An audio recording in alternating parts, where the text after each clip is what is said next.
Tonight, we're stepping into one of the softest, most surprising corners of history, the quiet world of medieval laws that never truly disappeared. Many of these rules were simple, practical ideas for keeping everyday life peaceful, and somehow, without anyone noticing, they slipped through the centuries and followed us right into the modern world. We still use them, still rely on them, still repeat them. Even though the people who first created them lived hundreds of years ago, in villages lit by candles and streets shaped by footpaths. They weren't grand laws. They weren't dramatic. They were gentle rules about sharing space, respecting boundaries, organizing work, keeping communities calm, and making sure life flowed smoothly. And the most surprising part? We still follow many of them without ever thinking of their medieval roots. Before we drift deeper into these forgotten laws, if you enjoy gentle bedtime history like this, don't forget to like the video. It truly helps the channel grow. And make sure to subscribe so you don't miss the next soft journey into the past. I'd also love to hear from you in the comments. What's one everyday rule you always follow, even though you've never questioned where it came from? Your answers help shape what we explore next. Now, settle in, breathe slowly, let your shoulders drop, and together let's discover the medieval rules that quietly walked into our century. When we think of medieval laws, it is easy to imagine grand decrees written on parchment, delivered with ceremony in castle halls. But the reality of law for most people living in medieval villages was far more ordinary, far quieter, and much closer to the rhythm of daily life. These early laws were rarely written down.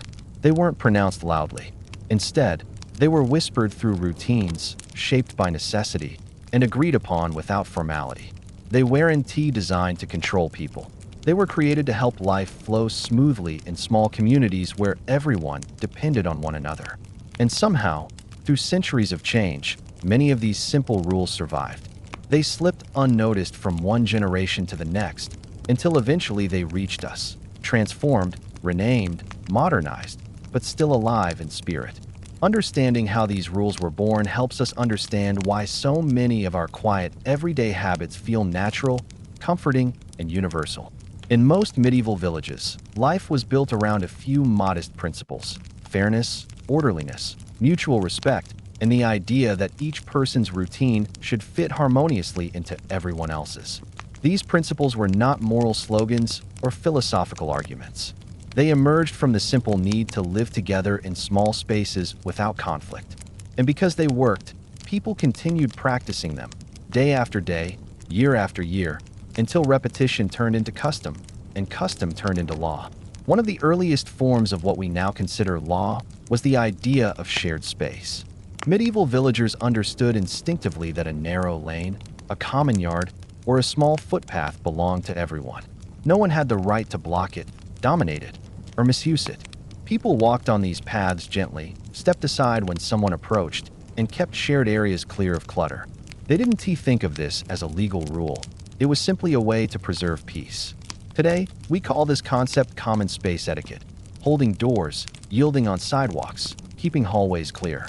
It began not in modern cities, but in villages where cooperation was essential. Another deeply rooted medieval rule involved quiet hours. In small wooden houses clustered together, sound traveled far. A loud voice late at night didn't just disturb one neighbor, it disturbed many.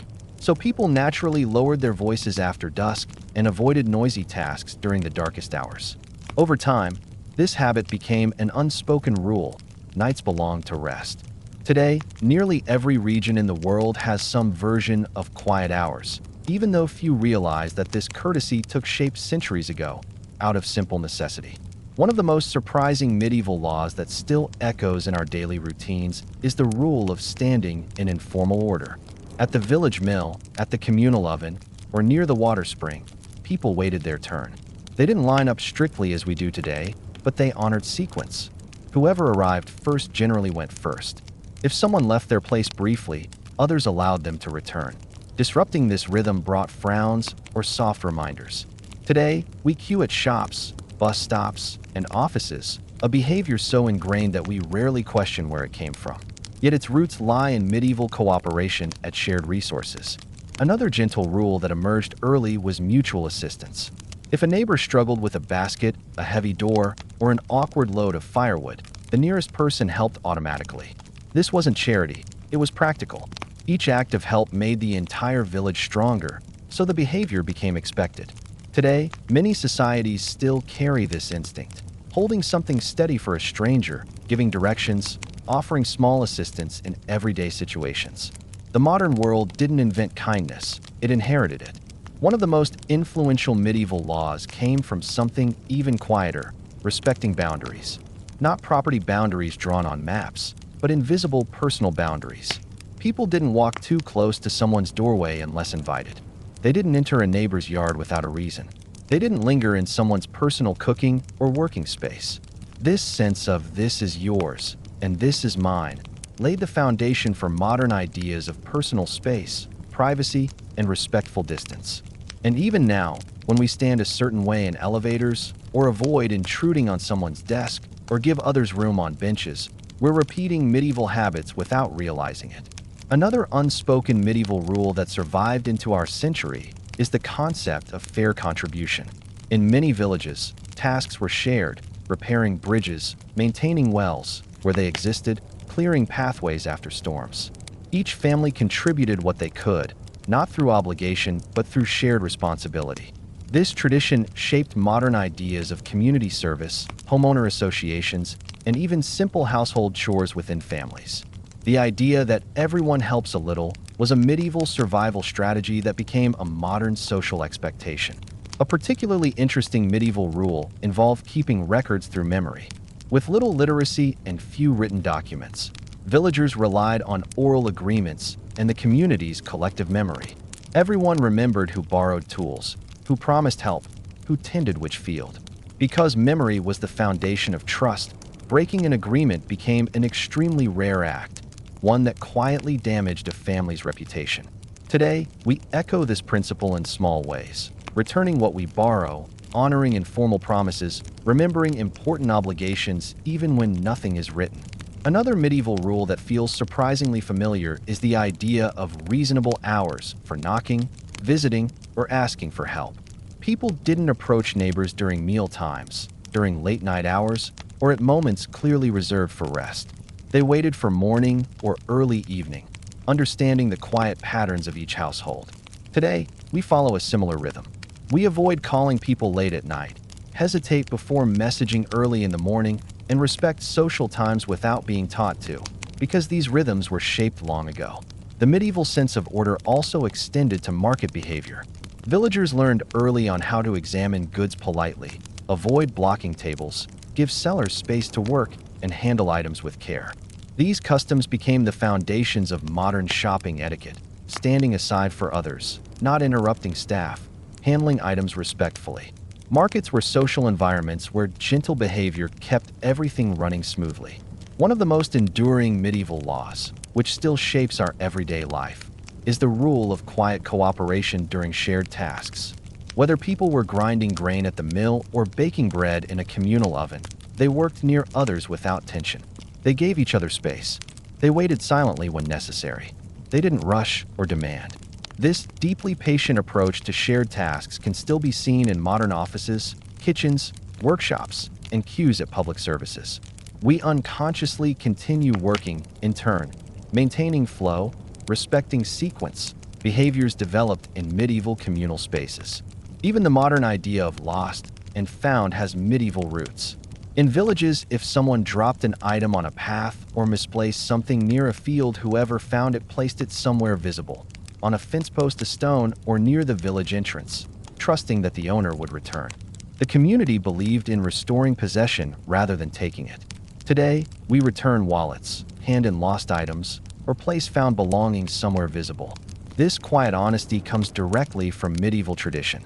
One of the most fascinating medieval rules that quietly survived involves conflict avoidance through gentle speech. In close-knit communities where disagreements could strain long-standing bonds, people learned to speak softly, avoid sharp words, and seek small compromises. This wasn't written law, it was survival. A harsh tone traveled fast in a small village. Therefore, people developed a habit of modulating their voices, softening disagreements, and resolving issues calmly. Today, the idea of using a calm tone, respectful disagreement, or speaking politely in conflict stems from this medieval necessity. And perhaps the most beautiful medieval law still alive today is the rule of morning greetings. In villages, greeting someone in the early hours wasn't just politeness, it was reassurance. It meant, I see you. You are part of this place. Today begins, and we begin it together. Now, when we say good morning, even to strangers, we are repeating a medieval custom that strengthened community bonds long before modern etiquette existed. What makes all these quiet laws so remarkable is that nobody forced them. They grew naturally from daily life, from shared pathways, shared work, and shared challenges. Over centuries, they didn't disappear. Instead, they reshaped themselves into the subtle expectations and habits we follow today without thinking. These early rules were the heartbeat of medieval communities. Today, they are the invisible architecture of our social world. And understanding their origins brings a gentle comfort, a reminder that human beings, across all centuries, have always cared about living together peacefully. Most people imagine medieval law as something carved into stone, written in grand manuscripts, or declared in the halls of noble estates. But for the majority of people who lived in small villages far from the centers of power, law was not a written thing. It was not a scroll, nor a parchment, nor a proclamation. It was a way of behaving, a quiet rhythm of life that everyone learned without needing to be taught. The laws that shaped medieval daily existence were unwritten, unspoken, and yet universally understood. These unwritten rules formed the foundation of modern social order in ways we rarely think about. Today, when we follow a rule without ever reading it, when we behave in a certain way simply because that's how people do it, we're participating in a pattern that began hundreds of years ago. And the story of these invisible laws, how they were created, how they spread, how they survived, is one of the quietest yet most powerful parts of history. To understand how these laws worked, we must step into a medieval village not as an outsider, but as someone walking the narrow paths with everyday tasks in mind. Imagine wooden houses clustered closely together, smoke drifting softly from cooking fires, narrow footpaths connecting fields, ovens, springs, and workshops. Life here followed natural rhythms: sunrise, chores, shared work, evening quiet. And within these rhythms, rules developed gently and naturally. One of the earliest forms of unwritten law involved movement through shared spaces. Footpaths that cut between fields or passed beside homes belonged to everyone. Without written signs or boundary markers, villagers knew instinctively how to move so as not to disturb others. They walked along the edges of paths to leave room for people carrying tools or baskets. They stepped aside if someone approached with livestock. They didn't linger in narrow lanes, because doing so disrupted the flow of daily work. No one needed to say these rules aloud. They lived inside the rhythms of the community. Today, when we step aside on a sidewalk, when we hold the door, when we avoid blocking a hallway, we echo these unwritten medieval laws. They weren't about politeness. They were about practicality, making life easier for everyone. Another quiet law was the rule of observation. In a world without loud announcements or posted schedules, people learned to observe subtle cues. If smoke rose thinly from a chimney, it meant someone was drying herbs and shouldn't be disturbed. If a family left a basket outside their door, it signaled that they were preparing food and didn't want visitors. Children learned these cues early, not as formal education, but as something absorbed naturally. This sensitivity to others' routines shaped medieval life more deeply than any written legislation. Modern life has kept this instinct alive. When we sense someone is focused, when we avoid interrupting someone on a phone call, or when we naturally read a room before speaking, we're continuing a medieval tradition of silent mutual awareness. Another unwritten law concerned the sharing of responsibility.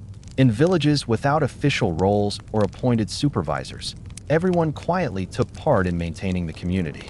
A fallen branch on a path wasn't left for someone else. Whoever saw it simply moved it aside. A loose board on a footbridge wasn't ignored. A villager would repair it with whatever tools they had. These acts were not heroic or exceptional. They were expected, though not enforced. They were simply what one did when living among others. Today, the instinct to pick up something someone dropped, straighten a chair in a cafe, or tighten a loose screw on a gate follows the same lineage. Medieval people relied on shared caretaking, and that habit lives on in modern life.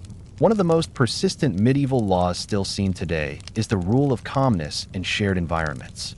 Medieval workshops, mills, ovens, and storage sheds were small and often crowded. To prevent confusion or accidents, people learned to move calmly, speak softly, and avoid unnecessary rush. This created an unspoken etiquette. Shared spaces required quiet, measured actions. This wasn't about politeness. It was about safety and efficiency.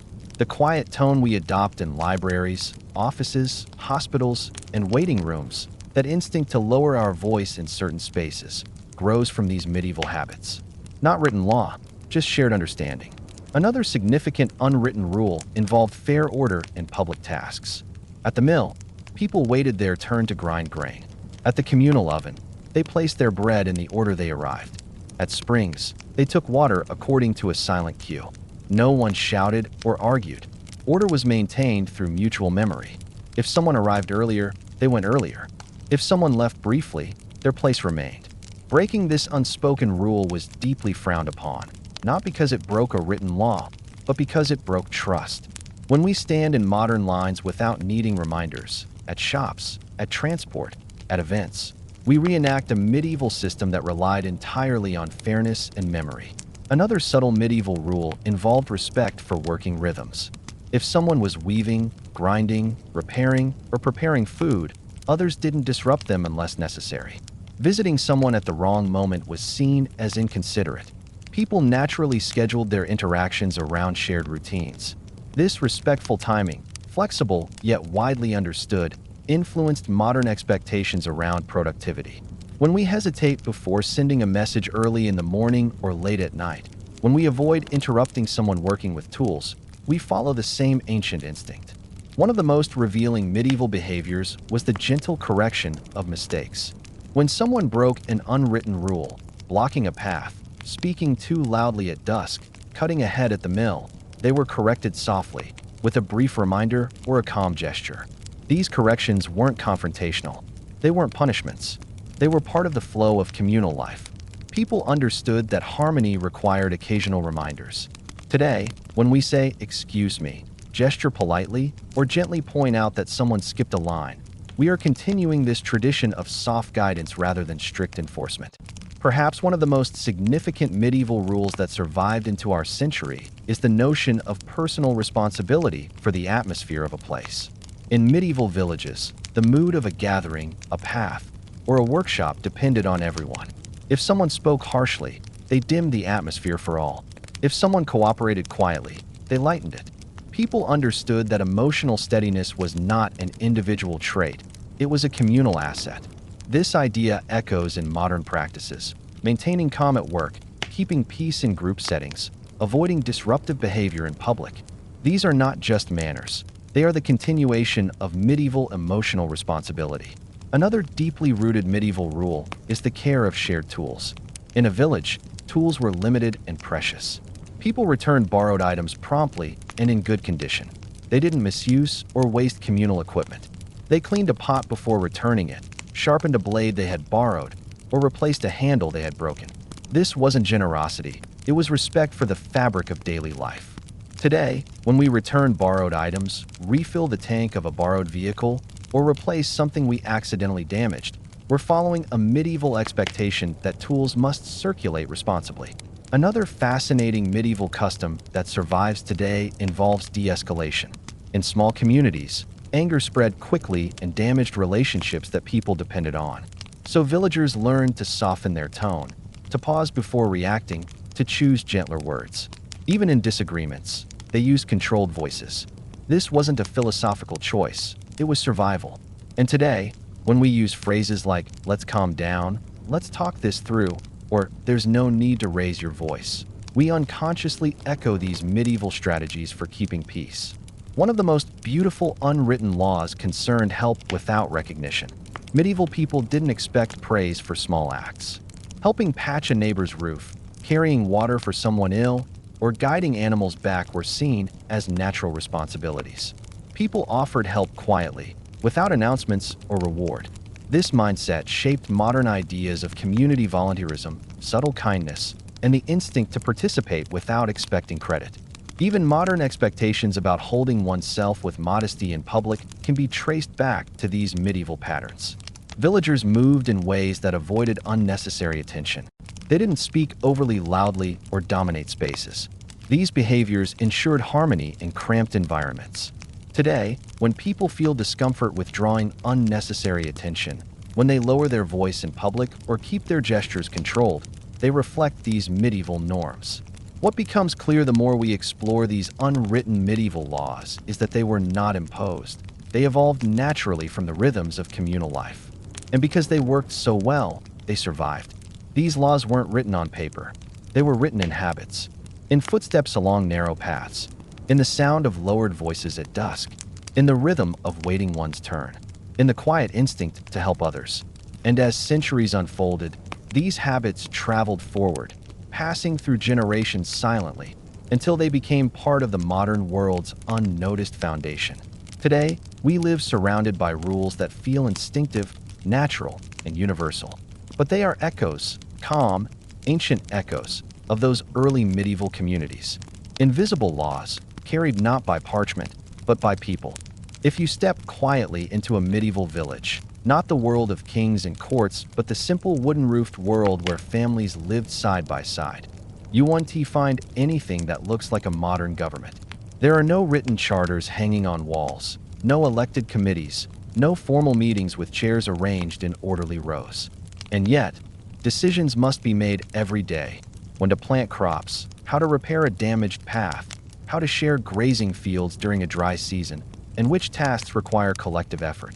Surprisingly, medieval villagers solved these daily challenges with a system of decision-making so subtle, so calm, and so cooperative that it became the quiet ancestor of many modern forms of consensus. Meetings, councils, small committees, work groups, even the way families and co-workers discuss plans today. These medieval councils were not official bodies, but they were deeply influential. They weren't written into law, they were lived in practice. Imagine standing in the center of a village early in the morning, the air still cool, the light soft. A few people begin to gather near a communal space, perhaps a well, a large tree, or a marketplace cleared after sunrise. They do not arrive because they were summoned. They arrive because everyone knows that when a certain issue arises, this is the natural time and place to discuss it. No one announces a meeting, but one naturally forms. People stand, not in rows, but in gentle semicircles. Some lean on tools, some rest their hands on baskets, some simply listen. The conversation begins quietly. One villager speaks of a broken footbridge that made it difficult for children to cross the stream. Another adds that the last rain weakened the supports. A third mentions that they have spare wooden beams. And so, slowly, almost invisibly, a decision forms. No one votes. No one raises a hand. The group feels the direction of the solution, nodding softly. Consensus forms not in abrupt statements, but in a flow of shared understanding. This process was the root of modern cooperative decision-making. Today, when families gather to plan, when co-workers discuss a schedule, when neighbors talk about a shared responsibility, they often follow this natural pattern. Each person contributes a piece, the group listens, the solution emerges gently. In medieval villages, these councils were always calm. Not because people never disagreed, but because they understood that sharp voices caused unnecessary tension in small communities. A loud tone could echo through a village far longer than the argument itself, so people kept their voices steady. They paused between sentences. They allowed silence to settle after a suggestion, giving others time to think. This rhythm, quiet and restrained, shaped the earliest form of what we now call deliberation. Thinking before responding, listening before speaking. And if you observe any modern meeting from small team discussions to larger community gatherings, you will see this medieval rhythm preserved. The pause before someone speaks, the quiet nodding, the shift of attention when one person finishes and another begins. We learned these habits long ago. One of the most important features of medieval councils was the role of elders. Not leaders, not authorities, but guides. Elders did not command decisions. Instead, they offered memories. 20 years ago, we faced something similar. Or my parents told me how the village solved this once. Their stories didn't dictate the solution, they provided context. These stories acted as the village's quiet library, replacing written archives. This is the foundation of modern decision-making through experience. Today, when people turn to someone older or more knowledgeable in a discussion, when they say, "You've done this before, what do you think?" they are repeating the role elders played in medieval councils. Another subtle law developed during these gatherings. Everyone had the right to be heard, even if their words were brief. Medieval villagers rarely interrupted each other, and even those who spoke less often were given respect. The idea that each voice matters wasn't a moral statement, it was practical. A farmer who spoke rarely might know the soil better than anyone. A shepherd might notice changes in the hills that others missed. A craftsperson might understand a structural problem others couldn't see. Modern meetings, structured or informal, still echo this principle. We wait our turn. We encourage quieter voices. We know that the best idea can come from anyone. This instinct has medieval roots. Another feature of these councils was the absence of strict hierarchy. In villages, wealth didn't necessarily grant authority. The person with the most land did not automatically decide community matters. Instead, people with relevant knowledge led certain discussions.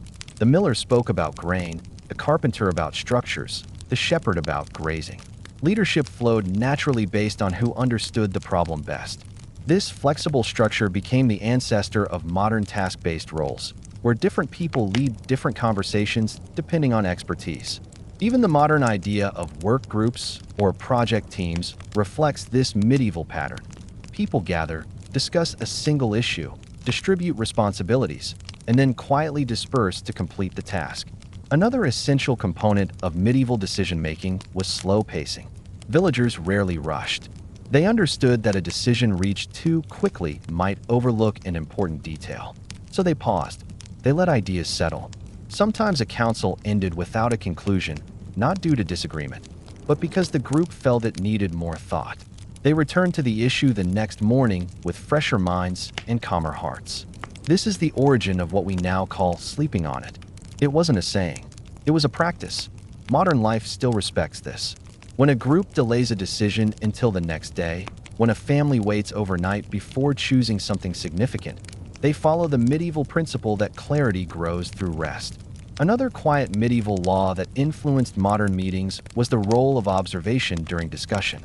People didn't bring long arguments. They brought small insights gathered from daily life. How crops were growing, how weather had shifted, how animals behaved. These observations were treated as evidence, the medieval version of data.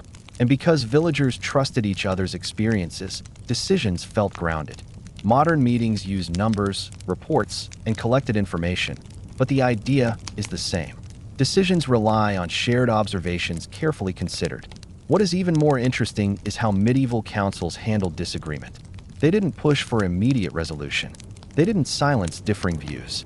Instead, they allowed disagreements to exist side by side until the group naturally found a path that fit everyone. Sometimes this took longer, but the goal was never speed. The goal was harmony. Decisions needed to feel right to the whole group. This practice quietly shaped modern consensus building, especially in small communities, teams, and families. We often feel discomfort when a group forces a decision too quickly, and that discomfort reflects a deeply rooted medieval instinct that decisions should arise gently. Medieval councils also followed another unwritten rule. Tasks were chosen voluntarily, not assigned. When the group decided on a course of action, repairing a path, clearing debris, sharing resources, individuals stepped forward according to their ability. Someone strong carried beams. Someone skilled repaired a joint.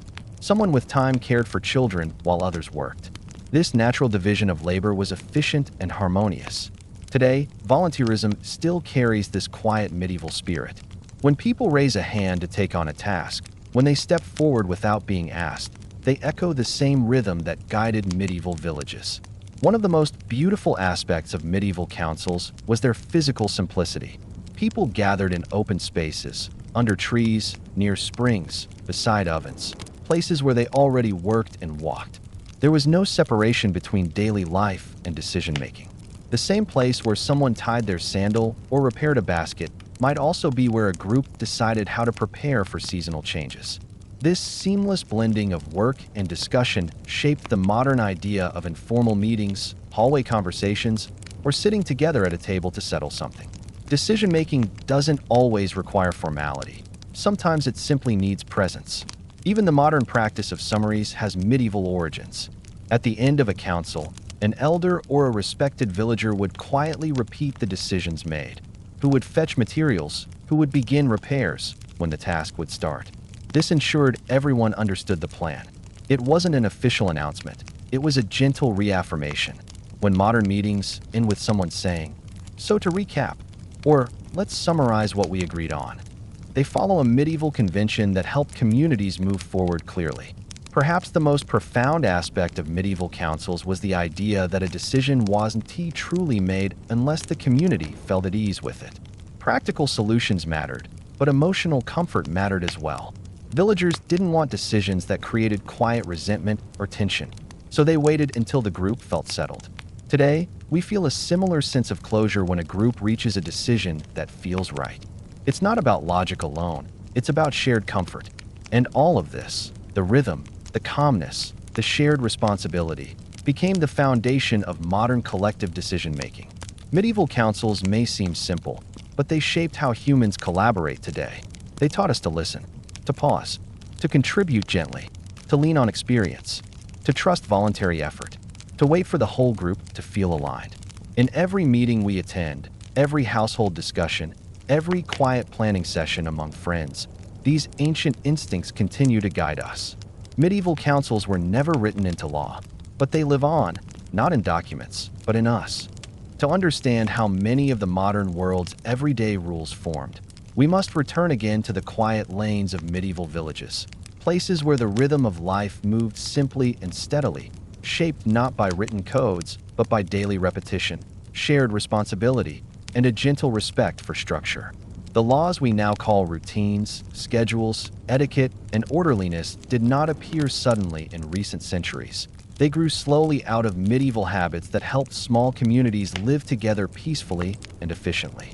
These habits, though subtle, became the unseen architecture supporting modern society. In medieval villages, the concept of discipline was not rigid or formal. It wasn't enforced by officials or overseen by strict authority. Instead, daily life itself created a natural discipline, flowing from the understanding that every action affected others. Houses were close enough that a single noise carried through walls. Work depended on the timing of neighbors. The preparation of meals, the tending of animals, the care of fields, all of these were intertwined activities that required harmony.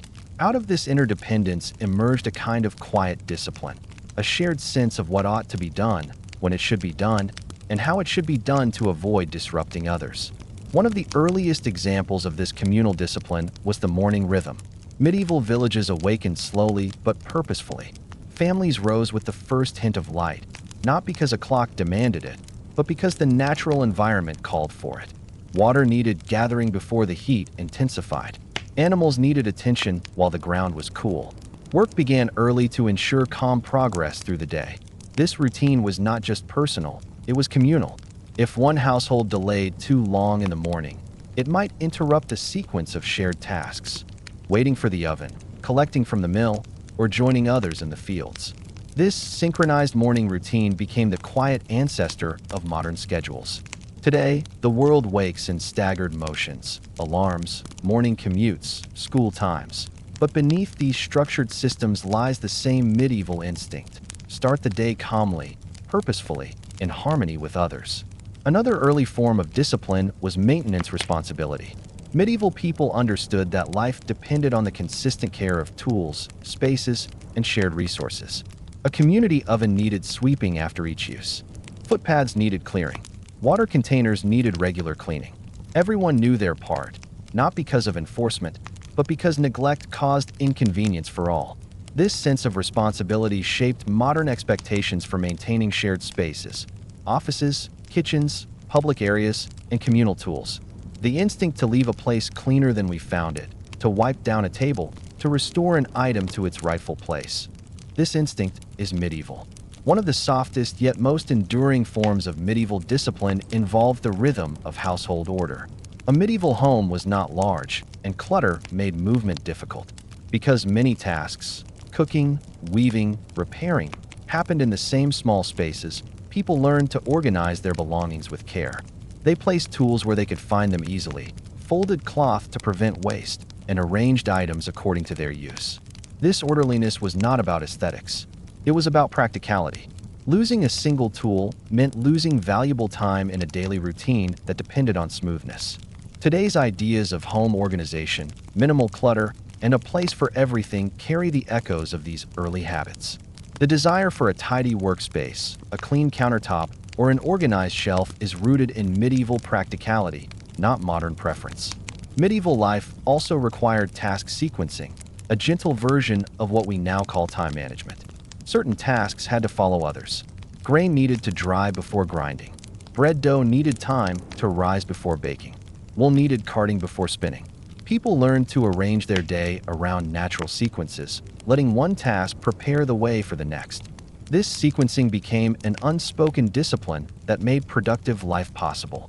Modern routines, schedules, and workflows still rely on this ancient concept, doing tasks in the right order so life flows smoothly. Another deeply rooted medieval discipline is the cycle of preparation. Villagers rarely approached work without preparing their materials. They filled buckets before cleaning. They gathered wood before cooking. They inspected tools before beginning repairs. This habit of preparation prevented disruptions later and created a sense of calm around daily tasks. Today we replicate this instinct every time we gather ingredients before cooking, check supplies before starting a project, or prepare tools before a job. Preparation feels natural because it was practiced for centuries. One of the most interesting medieval practices that shaped modern order is rotation of duties.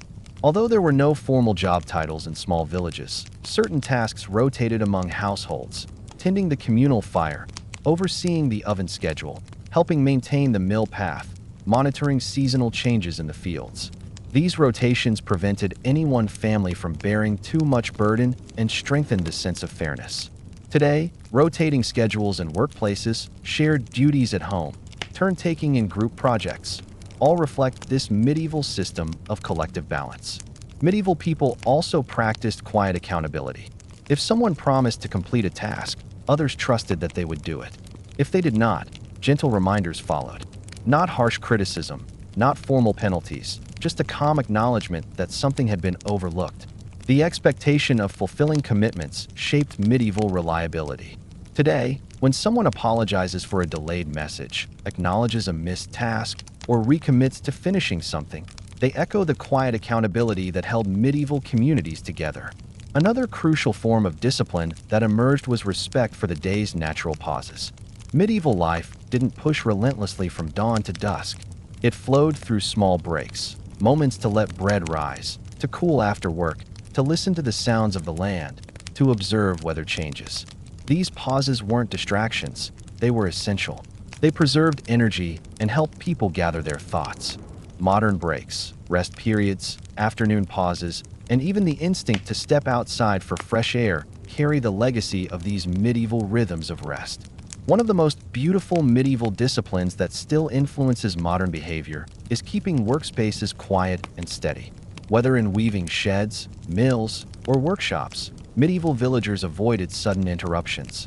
They moved with purpose but without rush. They minimized noise, partly because noise spread easily and partly because it disrupted concentration. This created an atmosphere of collective focus. Today, libraries, offices, and study environments still follow this silent pattern. The expectation that workspaces should promote calm concentration is a medieval habit preserved in modern form. Medieval discipline also appeared in the management of shared time. For example, communal structures like the oven or mill were used according to informal but widely understood time slots. People estimated how long their tasks would take and respected these unwritten schedules. If someone needed extra time, they spoke quietly with others and adjusted together. This flexible but respectful coordination forms the root of modern scheduling systems, appointment culture, and shared resource management. Another medieval rule involved anticipating others' needs. If a villager noticed a neighbor was tending animals, they might bring extra straw. If someone was preparing to bake, another might offer warm embers to help start the fire. These acts weren't favors. They were part of the shared discipline of community life. Today, when someone refills a shared water jug, charges a device for someone else, or prepares a workspace for the next person, the same ancient instinct guides them. Medieval communities also excelled at adjusting routines to environmental cues. The weather, the season, the soil, the light, all guided when tasks were done. People learned to read natural signals and align their actions with them. Modern versions of this instinct appear in our seasonal habits, daylight-based routines, and environmentally aware decisions. Though our tools have changed, the deep connection between routine and natural rhythm began centuries ago. One of the strongest medieval disciplines still active today is starting and ending tasks with calm intention. People didn't rush abruptly into work. They approached steadily. They also didn't leave tools strewn about. They cleaned up, restored order, and prepared for the next day. This smooth beginning and ending cycle remains central to modern professionalism and household order. Clocking in, setting up, winding down, cleaning after work, all follow medieval patterns. Another fascinating piece of medieval discipline concerns respect for consistent patterns. Villagers kept the same paths, used the same landmarks, organized objects similarly, and preserved predictable rhythms of life. Predictability fostered stability. Today, we mirror this with routines we follow instinctively: morning habits, evening rituals, weekly planning. Predictability comforts us because it has comforted humans for centuries. What makes all of this even more interesting is that medieval discipline was not strict. It was soft, flexible, and deeply human. People adapted when necessary. They slowed when the land slowed. They worked steadily, not hurriedly. Their discipline didn't demand perfection, only consistency. And because this discipline was woven into the fabric of daily life, it survived. It wasn't written in law books, but in habits that felt natural. As centuries passed, these habits transformed into modern norms. Punctuality, orderliness, preparation, quiet cooperation, shared effort, and the natural rhythm of routines. Today, when we follow a schedule, respect shared spaces, organize our belongings, or plan our tasks carefully, we're practicing a modern version of medieval discipline, refined through time, but rooted in the same simple need: to live harmoniously with others. These quiet medieval routines are still with us, not as rules we read, but as habits we feel. And that invisible connection to the past gives a gentle continuity to the modern world, a reminder that even in our fast-moving lives, we carry ancient rhythms within us.